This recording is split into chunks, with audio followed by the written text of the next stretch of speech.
জিম্বাবুয়ের বিপক্ষে সিরিজ জিতেছে বাংলাদেশ। এজন্য সংবাদ সম্মেলনে বোলারদের কাছে কৃতজ্ঞতা প্রকাশ করলেন অধিনায়ক আশরাফুল।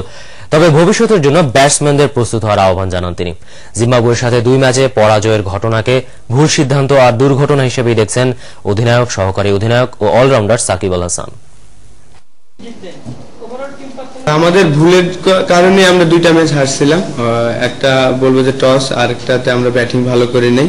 বলাররা খুবই ভালো বল করতেছে। আমাদের সমস্যায় এক জায়গায় আমি মনে করি যে ব্যাটিংটা, আমরা যদি আরো ভালো ব্যাটিং করতে পারতাম তাহলে হয়তো আমাদের অনেকগুলো ম্যাচ আমাদের জয় থাকতো।